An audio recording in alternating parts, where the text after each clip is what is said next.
Assalamu alaikum. Peace be unto you.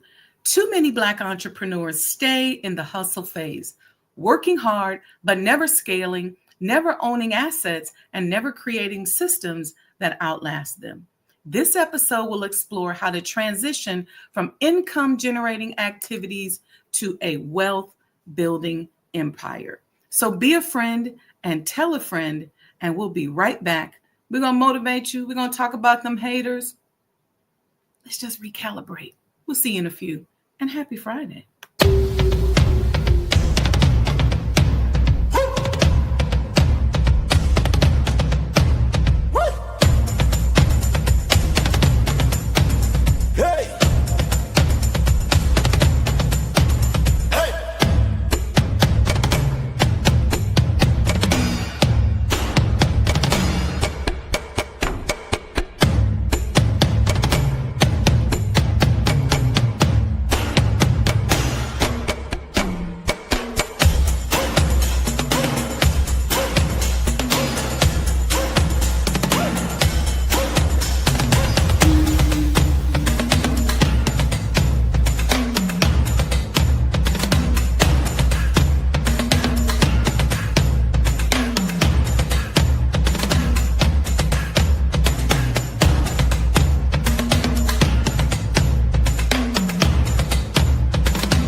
O Allah, guide me among those whom Thou hast guided aright, and preserve me among those whom Thou hast preserved, and befriend me among those whom Thou hast befriended. Bless me in whatsoever Thou dost grant me, and deliver me from the evil of what Thou hast judged. Surely Thou judgest, and none can judge against Thee. And he whom Thou befriendest is not disgraced. Blessed art Thou, O Lord, and exalted be Thee above what they set up besides Thee. I bear witness, nothing deserves to be served besides Thee. And I bear witness that Muhammad is Thy servant and apostle. Amen.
And the first national training conference was held 30 years ago.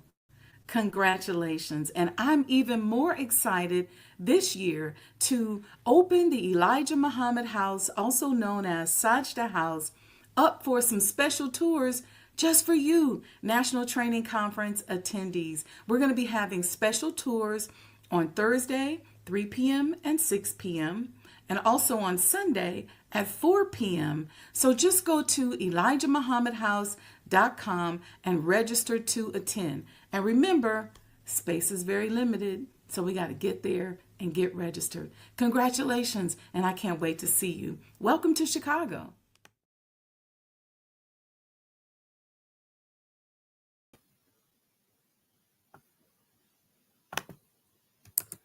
Assalamu alaikum, family. You're tuned into another episode of the Sajdah Morning Coffee Talks, where we explore the spiritual, economic, and strategic journey of conscious entrepreneurship. I'm your host, Sajdah Wendy Muhammad, real estate developer, business consultant, spiritual entrepreneur, you know, today's episode is From Hustle to Holding. That's what I called it. Turning Black entrepreneurship into generational wealth. We're going to challenge the myth that hard work alone will lead us to freedom. That hard work alone will lead us to freedom, and explore what it really means to build wealth. Did I say that right? Hard work alone will not lead us to freedom. And we'll explore what it means to build wealth that outlives us. Many of us work so hard and we feel like, okay, this is it. This is what's up. We working hard. This is how we're going to get there. But we got to do a little bit more than that. We got to be a little bit more strategic. And that's what we talk about here on this show. I want to level set us, because before we get into this, let me talk to you about what we categorize today as haters. You know, when sometimes we don't realize that there are so many pimps and hustlers and slick talkers out here, people who just want to take. But sometimes we don't realize what they look like. We have a picture in our mind of that person that's a hustler, that's an image, that's got an image that, they may look a certain way. They may look like the person on the corner we grew up around. We think the pimp is a certain thing. But let me say this. When you first start getting into a little money and you start spending dollars that, kind of put you in a little bit of a different socioeconomic space, that's when the real pimps and hustlers come out. And that's when you got to learn how to hear what money is saying to you. And so these are some of the things that I want us to learn here. You got to hear what money is saying to you, and you got to have a mission that is bigger than the money that you're chasing. Okay? Money can't be your God. Your mission, your goals, your stakeholders are important. Now, I don't subscribe to the school of thought that just tells you don't worry about money, don't like money. I don't hate on money, because money is one of those resources that we are going to need if we're going to be free. Okay? And you want to be a good steward of the money that you do have. But be mindful of not putting a face on what you think a pimp, a hustler, a scam artist looks like. Because that person in that corporate office, that person that looks a certain way, looks like this innocent little person, could be the very person that's hustling you. So how do you get around that? I did a course on this a while back. We may have to do it again. And I came up with this phrase, my good money does not follow bad energy. Okay? My good money does not follow bad energy. So if you disrespect me or you don't like me, then you don't get the benefit of my money. I'm not going to pay your bills with my money by buying your goods and services if you don't like me, if you disrespect me, if you don't treat me in a manner in which I believe is customary for somebody who is exchanging dollars for services or dollars for product with you, then I'm not going to give it to you. I'm not going to feed your family if you don't like me. And one of the things that happens to us when we first start to elevate and we're just starting to come out of hustle a little bit is we are paranoid about rejection. And we're afraid to walk away from something because we think we're not going to get it. We think there's nothing else. Be mindful that your money doesn't take you into scarcity mindset. See, when the universe is saying to me, when Allah gives me a download and says, something about this ain't right, then that's enough. That's what I need to look into it. Do I still go forward because I got a timing issue? Do I say, you know what? let me just walk around. Let me move around. Because I've learned that if I push my way through that door, bulldozing with my intellect, bulldozing with my money, bulldozing with my ego, like they ain't gonna stop me, then what happens on the other side of that is oftentimes not pleasant. Spirit wanted me to say that because I talk to so many of you all who are pushing. You're pushing. They're not going to deny me. My ancestors paid the price. Sometimes the ancestors don't want you to go there. So don't bulldoze your way into something just because you don't want to be denied. See, a denial sometimes is a blessing. It can turn you in the other direction. So we're talking today about going from hustle mindset to where maybe it's a lot of mornings we don't feel like getting up, but we hustling. So we got to get up. We got to do what we got to do. And as an entrepreneur, as somebody out here doing for self, let me say this to you also. Stop being afraid. Stop being afraid of the ebbs and flows of money and of business. When you're starting a new venture, you may have to go into hustle mode so that you can get the word out there, so you can educate, so that you can attract customers. And then after it gets up a while, you can chill. But don't fall victim to what haters are saying. Because see, here's what happens. We get on a certain level. And then in our community, we start talking about that person. Oh, yeah, they making money. They got this, they got that. And then they see us launching a new venture and they see us hustling all over again. And then people start hating on us. And right there in that moment, a lot of times, a lot of us as entrepreneurs, we fall back because we don't want nobody to see us hustling. We don't want nobody to see us working hard. We don't want nobody to see us starting a project or starting something all over. But a real hustler, a real person with that kind of mindset can start over and regain over and over and over again. This is how these companies that last hundreds of years, the Carnegie Mellons, the JP Morgan Chases and all of them, is because they keep reinventing. They keep reinventing and they know when to go into hustle mode, when to take it from hustle mode to generational wealth, and then let that float and then come back over here and do it again. So we're going to talk about that a little bit, but I first want to deal with the haterism that a lot of us are challenged with, because that's what holds a lot of us back. We're worried about what somebody else is saying. Let's face it, it's irritating when people are just talking, because you can tell when a person has a low money psychology. They don't know what it's like to grind and start from the beginning over and over and over again, because they're looking like, when I get to a certain amount of money, I'm just going to rest and chill. That's fine, but you're not going to build generational wealth like that. So let's deal with the haters, because we have to stop allowing the haters to control our lives. Let's check out this video and we'll be back, and we're going to get right back in our topic, from hustle to holdings. All right.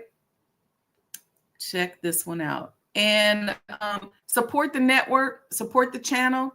Go out there right now, Cash App, Sajdah Enterprises, because I'm going to stop being apologetic about telling y'all we are bringing you life-changing information. And I know some of you all listen. If you're like me and you look at YouTube as a university, you're always listening to stuff and learning. And so I know what people are bringing out there. A lot of gossip, a lot of sensationalism. We're giving you strategic tools that you can use to elevate and change your life. You're getting it for free. So make a donation, support. Cash App, Sajdah Enterprises. You can Zelle us. It's going across the bottom of the screen, but you didn't have to pay to get up in here today. Do something for the network. We got some great events coming up. I was working on planning some stuff out yesterday with a couple people I'm working with. We got some more business networking stuff happening. We got a special screening of the first episode of a series I'm working on. We got some good stuff, and we got yet another good show tomorrow. So come on, y'all. Get it together. Support. Don't just lay up and not support. Okay. All right. So let's deal with these haters. Be right back.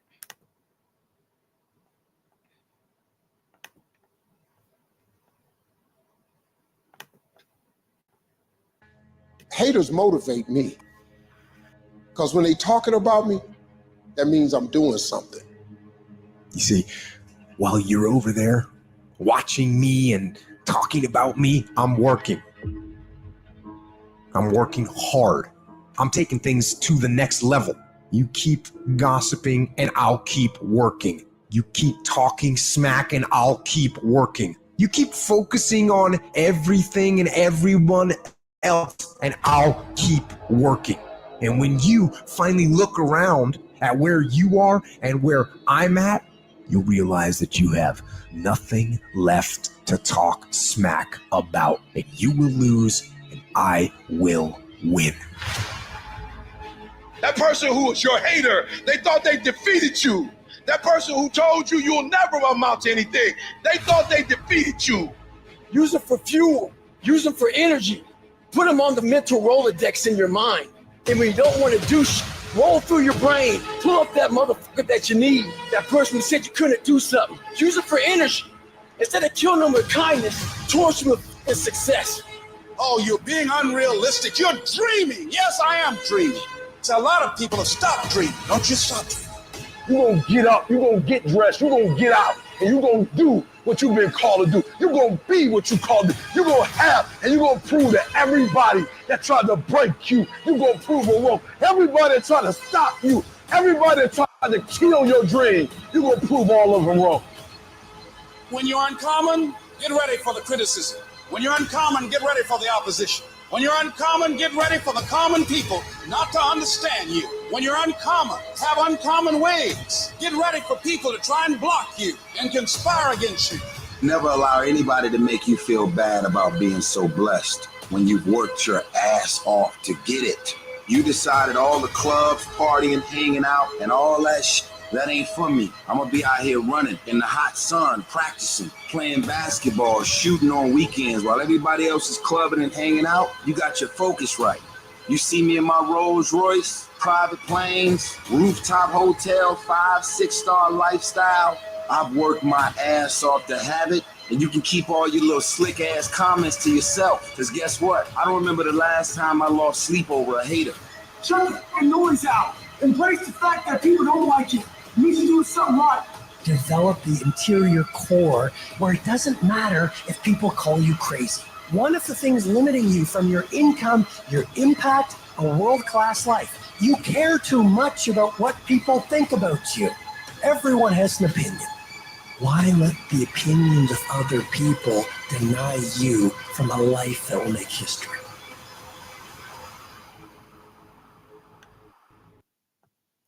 All right, that ought to get you going this morning. I'm not even going to repeat it. We're going right into it. Let me say this. This is not to hate on us when we have to hustle. This is just showing us how to make that transition. We should all be working on multiple streams of income. We should be all working on multiple pipelines that we're building. And there are different phases in that building process. Some of those require that we hustle. Why? Because we're creating momentum. We're building a niche. We're maintaining a flow of energy. That's what hustling does. It keeps you in that mode. And then we have to know when to transition that into wealth building. And we have to be able to hear. This is why our spiritual ear is so critical. We have to be able to hear when it's time to do that. Okay. Let's start with the hustle. Okay. I want you to understand, because hustling can become a trap, and you want to avoid the hustle trap. Some of us are not building business because we're so busy day after day, hustling. And we're chasing. And what happens when we're chasing something? We are putting the energy out there that it's not there. So let's make sure that when we're in hustle mode can mean I just got to work. I got to get in shape. I got to get better. I got to grow. I got to develop. Sometimes you say, I got to hustle up on some money. That's okay. But be mindful that your energy does not transition into scarcity mindset where you are chasing and not generating. Okay. So from street vendors to side hustles, from hairstylists to food truck owners, hustling is often a survival response because we know we got to get out and get it. Black people are amazing at this. We know how to take a product or service and we turn it into a business, an income generating thing, and we hustle, but we stop there. Let's take these hustles and transition them into holdings and ownership. Okay. Hustling is not the final destination. It's a phase. It's not a foundation. Hustle is labor intensive. I want you to think about like hair braiding or vending. When I first started out with my business, I used to go to a lot of expos. I don't know if you guys remember when all these Black expos were really popular. Now they do it with festivals and things like that. But the expos were where you had these spaces and everybody in there was selling something. And you went there to launch a product. And I used to launch products and sell products at these expos. It's hard work. It's labor intensive. Okay. It's time binding, meaning that you're spending all day there on the scene behind the booth, but then you're also prepping, right? It can be energy draining, and sometimes a bit unscalable, but it's a necessary process when you are launching. And here's another thing. I like to use hustling when my energy is off. See, ideally, you should be able to chill and make money. But for most of us, because we live in a world that is always chasing us, that's always trying to compete for our dollars, we don't know who the pimps and hustlers out here. They can be from real estate agents to grocery store people, you name it. We don't know who they are. So we're always on guard. So hustling can help you stay in that mode of building and developing, but you have to remember that it's not a destination. We exchange hours for dollars in many cases. We wear burnout like it's a badge of honor. But at the end of the day, we may still own nothing, not even our time.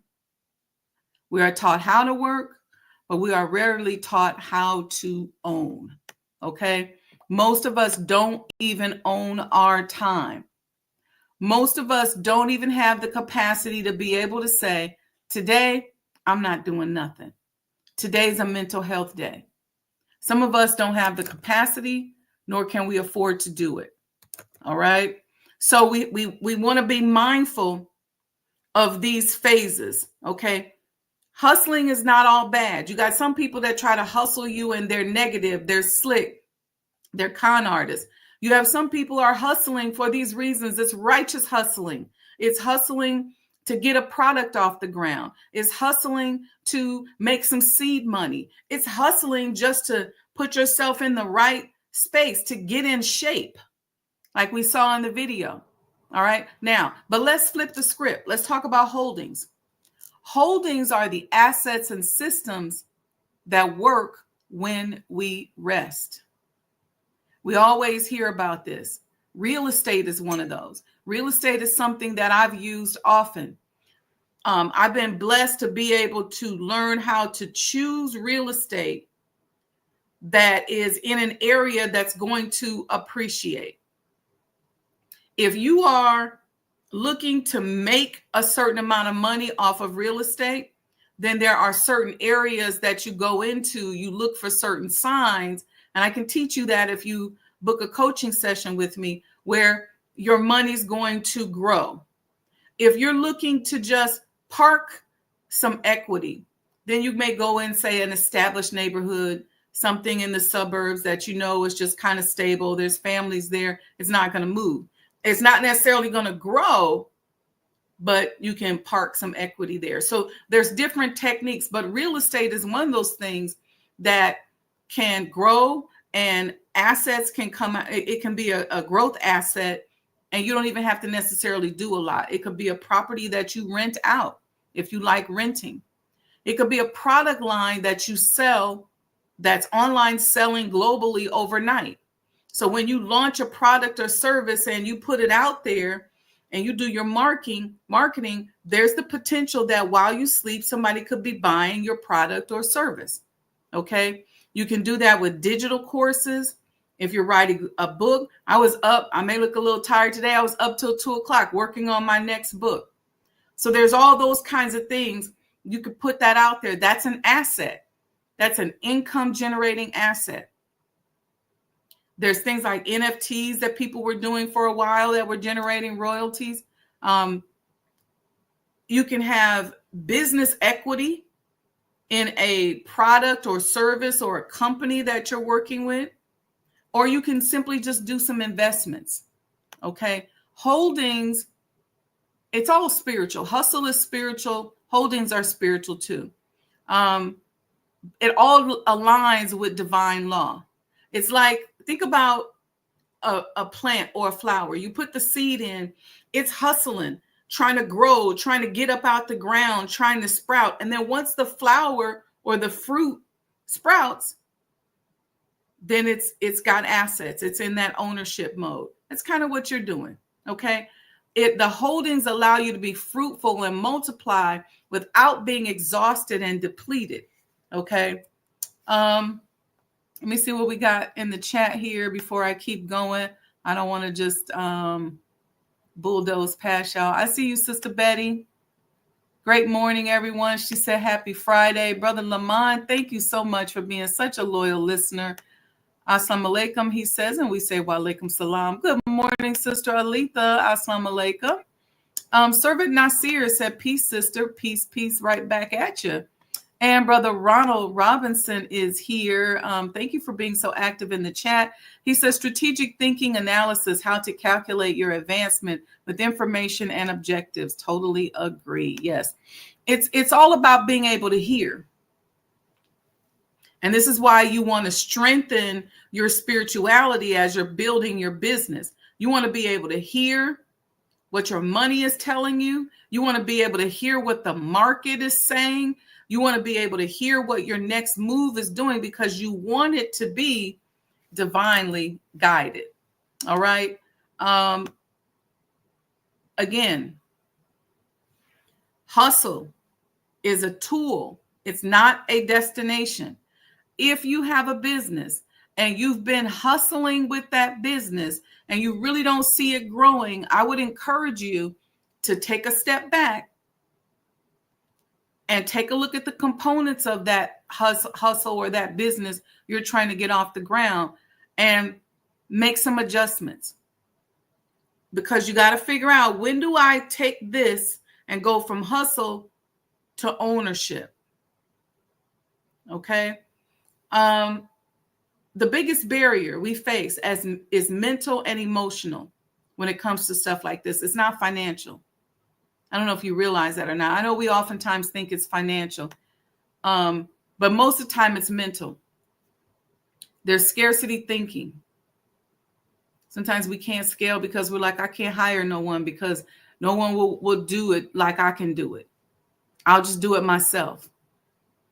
That's a common thing you hear a lot, especially with us as women, and especially with us as gifted people, because we have a certain way of seeing things. And believe it or not, here's something you also have to realize. A lot of times we follow these programs, and you may have a CEO or a leader of an organization who's not from the same socioeconomic demographic as you and I. And it's easier for them to scale because they're in a socioeconomic, they can hire somebody. People are willing to take profit sharing. People are willing to work for free for a little bit for them. I know somebody who's working for a guy who's building a law firm, and they're working for free, but they got profit sharing in it. So at the end of the year, they're going to get paid. So they may be in a certain socioeconomic space where they're not hiring people who have a low money psychology. All right. In our case, oftentimes we're generally extremely talented, and it would take 6 people to replace us if we were to leave. And that's fine. You just have to say, let me get to the point where I can hire those 6 people so that if I want to take off and go, I can do that. Don't go into scarcity mindset and go, I can't hire nobody because nobody will do it like me. When people reject us, we think, let me just push my way. Let me sit at their lunch counter, even if they don't want me sitting there. All of this is scarcity type of thinking. Okay. It reflects fear. Okay. It says that there's not enough capable, trustworthy people out there. But it is. Sorry, that was my other computer talking to me. There's not enough money to train or pay somebody. Sometimes we think that. And sometimes we think delegating will lead to failure or loss.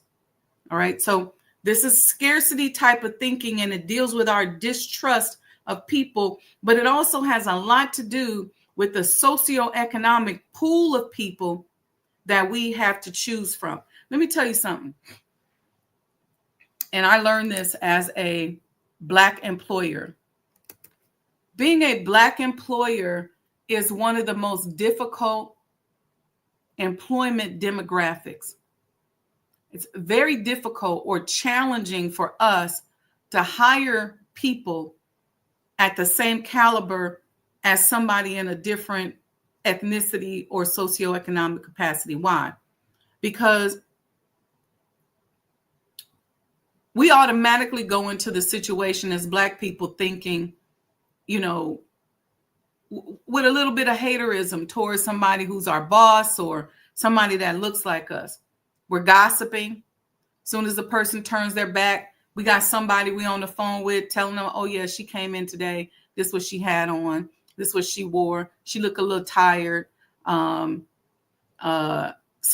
came by. I don't know who that is. There's all this gossip that's happening. But what the employee doesn't realize is that that's preventing them from tapping into what they could have if they just took a shift in the way they see things. And what do I mean by that? When I work with Italian families, people in that space, any other socioeconomic, some of that competitiveness, that haterism is not there. And just a little relief from that can help us. So this is what we need to do. We're trying to scale. We're trying to take this business from hustle to ownership. We're having a hard time finding employees. We're doing everything, or we feel like we're doing too much. We really need a team. And I'm speaking to the choir here. I really need a team of about 15 people to do what I do every day. Okay, so that I can focus on going out and getting the money so we can scale and open more businesses and do more and more. Don't be afraid to go outside of your socioeconomic demographic if you can. Have these conversations up front with people that you hire. A lot of times we hire people and we don't think, because they're all happy and in love and excited to work with us, we don't think that this is what they're going to be doing. We don't think they're going to be gossiping about us. We don't think they're going to be talking about us. And do you know that just having that energy in your space impacts how your money flows?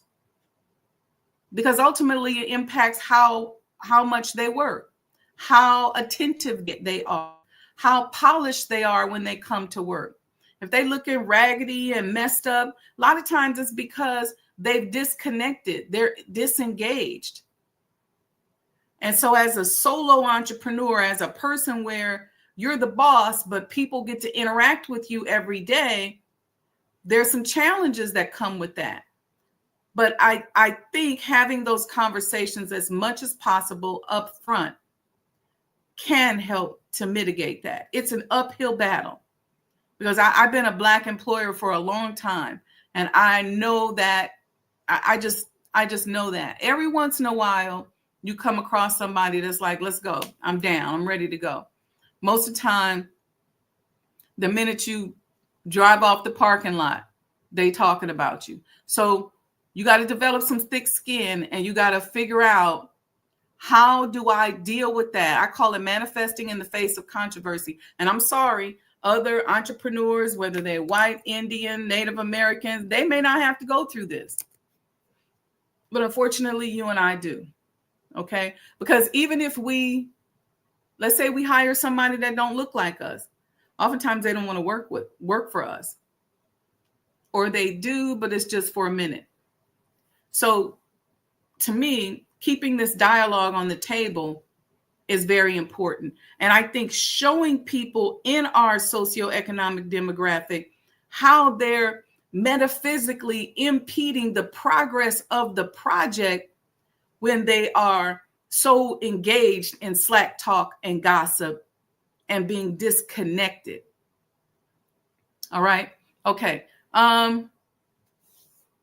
Some of us have a challenge with going from hustle to holdings because we have a fear of success. We think if I grow it too big, I won't be able to handle it. I might lose everything. That's in the back of our mind. See, this is the other thing we do. We're always comparing where we are with where somebody else is.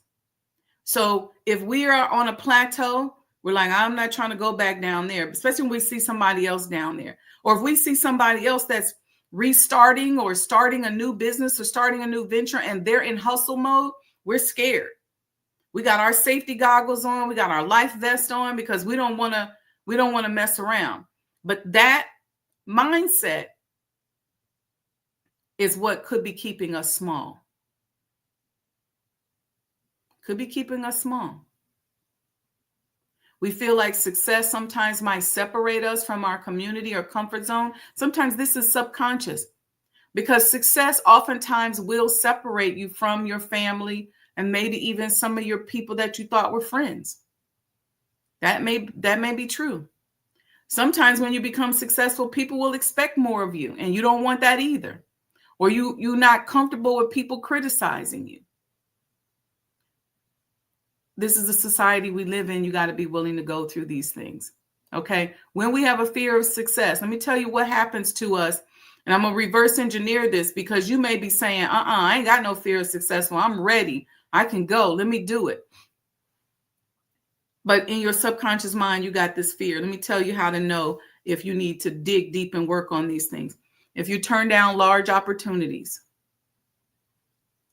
that are perfect for you, not ones where you're like, no, I can't do it because of several legitimate reasons. I'm talking about ones that are perfect for you.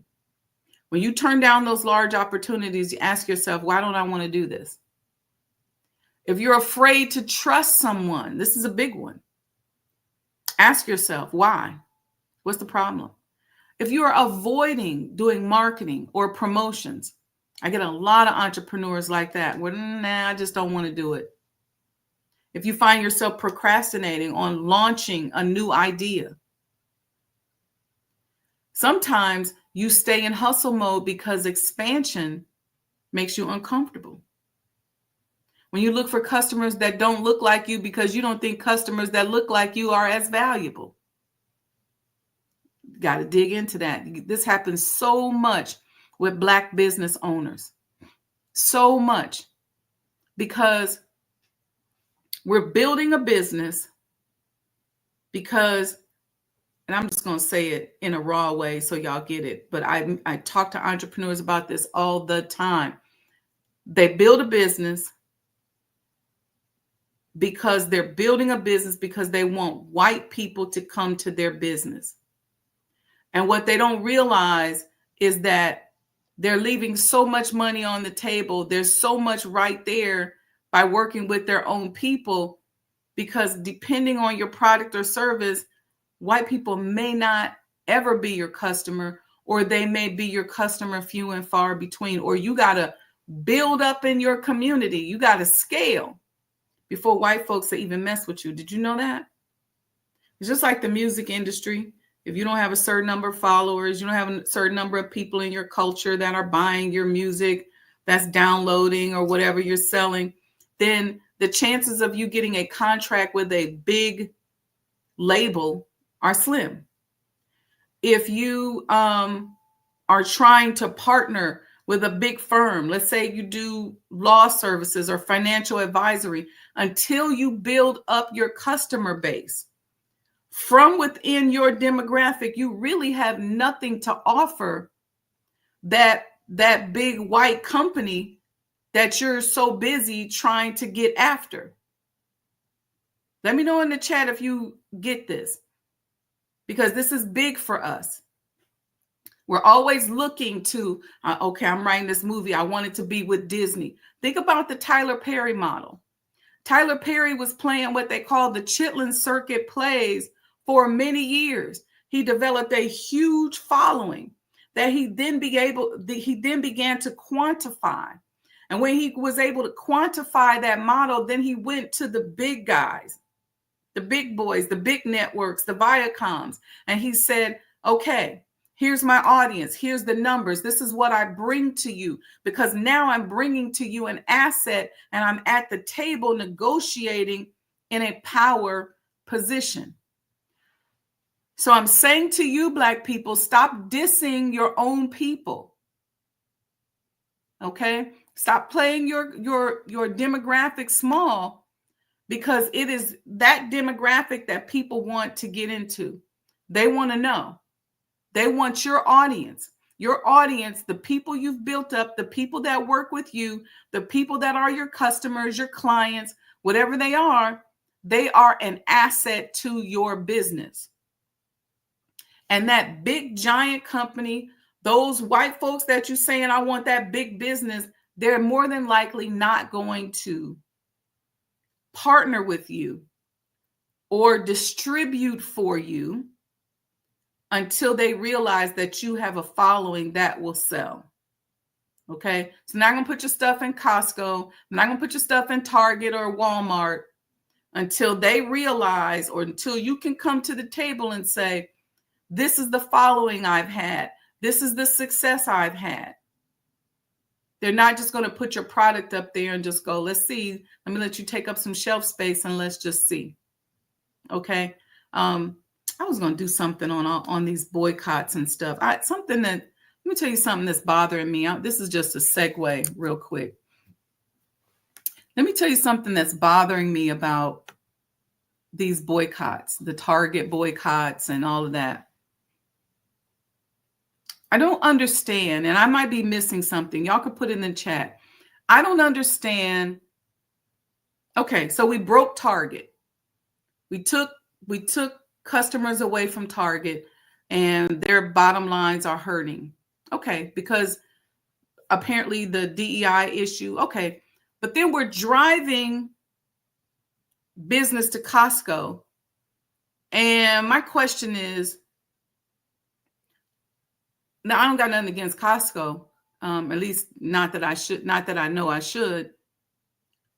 But why didn't we say, okay, we're boycotting Target, but here's a list of Black companies where you can buy certain things from. So we drive that margin that we took from Target, and instead of taking it over to Costco, in which I don't know if they're negotiating properly with us and putting products and service in there, but why not take that margin and then putting it into our community? We may not have all the products and services. You may not feel like that, but why not? If it's dishes, list the dishes company, list the people who selling sheets, list the people who make homemade potato chips, whatever it is.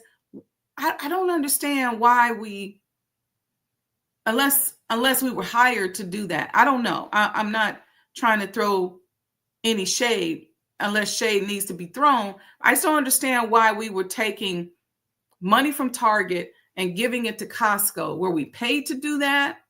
Was that something that Costco asked us to do?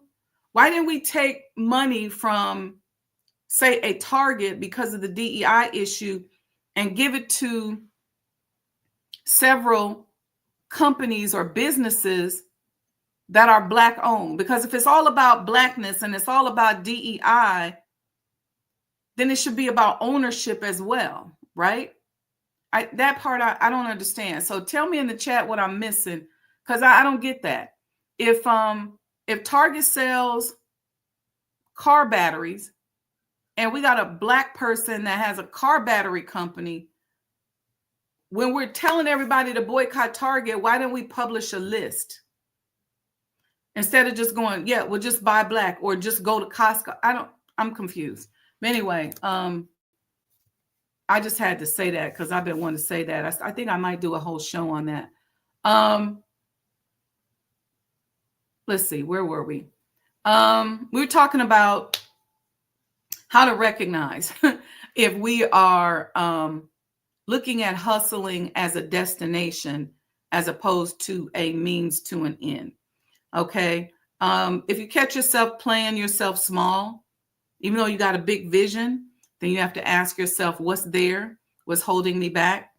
If you are afraid or refusing to partner and collaborate, you have to ask yourself, what's holding me back? Because refusing these types of things is what's going to keep you in hustle mode. Is it the haters? Is it the gossipers?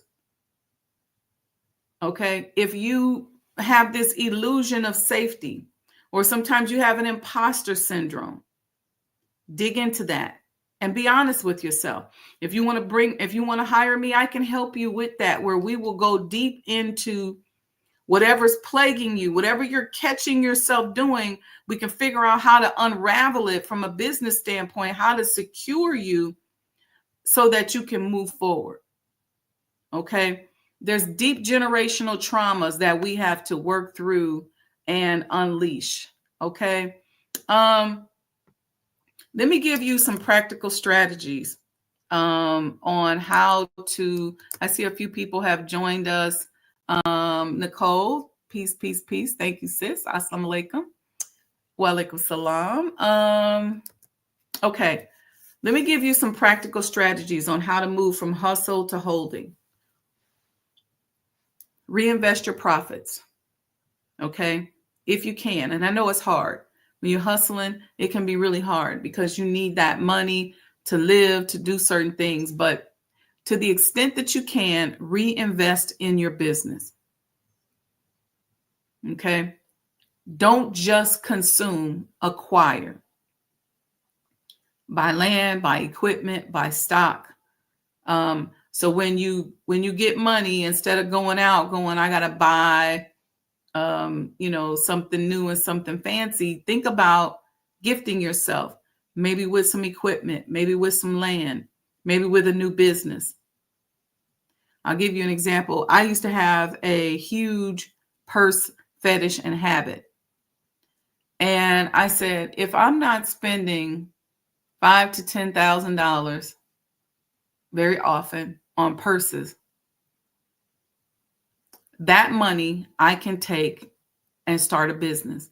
And so I started building my pipeline. But I got into that because when I was starving, if you will, I was in consumer mindset. So I was like, oh, I want that purse, or oh, I want those shoes, or oh, I want this, I want that.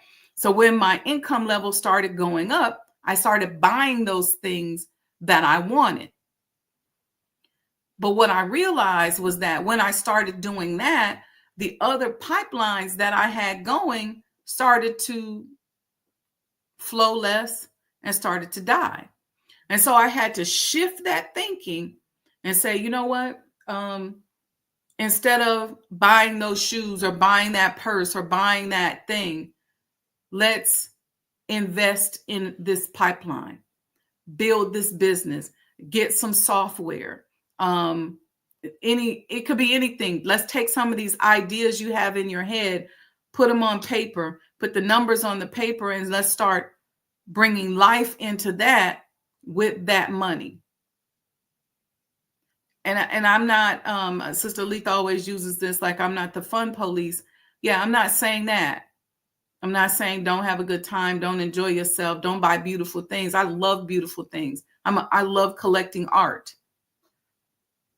But understand when you need to invest in your pipeline. Okay. I want you to take a moment at least once a week and step away from your daily tasks. Take the afternoon, go out, go for a walk, go somewhere, go to a coffee house and sit in the garden and drink some coffee and chill. Call up a friend, go hang out, but step away from your daily tasks. Find a way to do that at least one day a week. What that's going to do for you is going to shake loose some of the scarcity vibration that you develop when you're hustling and hustling and grinding and grinding. If you're on calls and you're selling from 8 a.m. to 6 p.m. every single day, there's a point where if some of those calls are not, depending on the nature of the calls, I'll say it this way, you will switch and flip over to scarcity mindset. And at the end of the week, you're going to find the money's not here. Okay. Build your email list, build community platforms. Okay. Invest in intellectual property, get your trademarks together, put some courses, some books, some tools, some softwares. Make sure something that you're putting together is what you own. All right. We have a few minutes left. I want to know if you all have any questions, anything you want to comment on. This is all vibrational. You can't just grind 24/7 every single day. Think of it this way. If you are working and preparing for a marathon, they're going to teach you that while you're training, if you're training for a fight, a marathon, or whatever, you have to build some rest time in there. And I posted the other day that there's 7 different types of resting. It's not just all physical rest, because a lot of us are going to bed at night, we're going to sleep, and we're not physically tired, but we might be spiritually tired. We might be emotionally tired. Okay.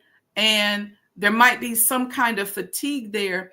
And so we have to find a way to recalibrate ourselves. And I'm going to tell you, once a week, step away. One time a week. If you can do it more, do it more. I try to find a time where once a day, if it's for an hour only, I can just shut it down and use that time to recalibrate. And I started doing this a long time ago. It makes me much more productive. When I come back, I'm much more efficient and effective. And I'm not just pushing, grinding, because what you don't realize sometimes is that when you're doing that, you're starting to overlook things. You're starting to make mistakes because you become more focused on continuing to keep going, as opposed to working smart, being intelligent about it. Okay. All right. So I want to leave you with this. If you don't have any questions, legacy isn't what you leave for your children. It's what you leave in them and what you position them to inherit. And for those of us that don't have any children, legacy is what we leave behind. The time of the sacred hustler is limited. That is not a destination. We are moving into the era where we have to be divine builders. We have to be the spiritual architect of our generational wealth. The sacred hustler, love the sacred hustler, but that is not a destination.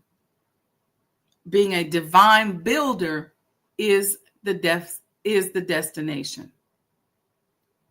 We are no longer just surviving. We are owning, we are holding, and we are focused on ascending. Brother Lamont said the best advice right there. What best advice, Brother Lamont? Tell me what you enjoyed there. Sister Nicole says, I'm learning to do that. Step away. Yeah, because energetically, you'll get to the point where you cross over into scarcity mindset. And you're no longer divinely building Oh, he said, yeah, taking time and stepping away. Yeah. We have to do that. Okay, family. So I hope you enjoyed that. Tomorrow we're going to talk about, let me give you the exact title because I wrote this out yesterday. We're going to talk about the collaboration currency. We're going to talk about the value of collaborating. All right. So make sure you like and subscribe. You want to be around when the new book comes out. I'm going to be announcing some events that I have going on coming up soon. Make sure that you are supporting the network. I don't care what you donate. I'm not saying donate $10, $25, $100, $1,000. Support and do something. Don't be just that taker. Let me get it. Let me get it. Give. Create that flow in your life. Create that flow. Somebody do something for you. Make sure that you give back. If you are an employee or you're working with somebody, transition from being that slave-minded, gossiping, slack-talking employee into being a divine builder yourself. Because believe it or not, you are helping to create a cancer in the organization. Because you got this person that opened the business, they're trying to employ you. It's a Black-owned business. Things may not be perfect. Stop gossiping. Stop slack talking, because you are becoming part of a sore that will fester. And you may say you're conscious. You may say, that ain't who I am. Understand that those of us that are business owners in this world today, we are under attack 24/7. Every aspect of our lives are under attack. It's very easy to be an armchair quarterback. It's very easy to be sitting back. I don't know why they don't do this and what's up with that. Don't be a part of the cancer. If you can't hang, then just say, hey, you know what? I can't hang. And that's okay. Most of us as conscious entrepreneurs that are in the building phases, we get that. We understand that some people just run out of oxygen. We get that. And that's okay. But what I would ask each of you to do is don't be a cancer. Don't be a sore that festers. If you don't really like the person, or if somebody slides up on you trying to get information, put something positive out there. Because the builders and the developers in our community are few and far between. Okay? There's not a lot of us out there. There's not a lot of people willing to make the sacrifice to build something. There's not a lot of people out there willing to do what it takes to make a difference. Most of us are willing to do what it takes to make some money. We're willing to do what it takes as long as it doesn't impact our safety. But there's very few of us that just go all in and give our lives and our livelihoods for making a difference. So be mindful when you're putting your mouth on us, when you are criticizing us, when you're looking at us.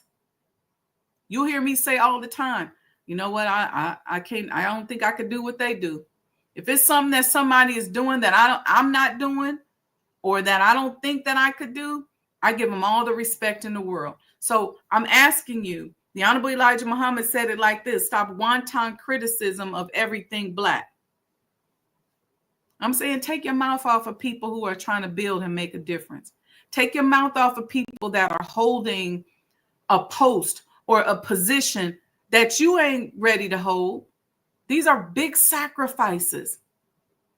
And not only that, stop criticizing them for what they're not doing while you sitting there being lazy, putting all your whole life in their hands.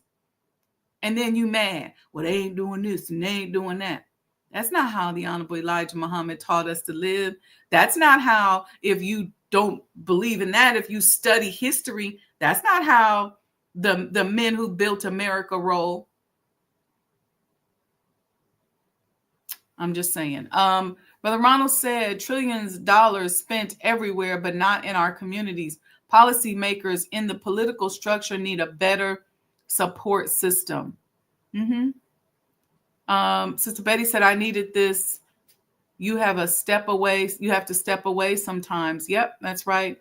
You're welcome. Thank you, and thank you.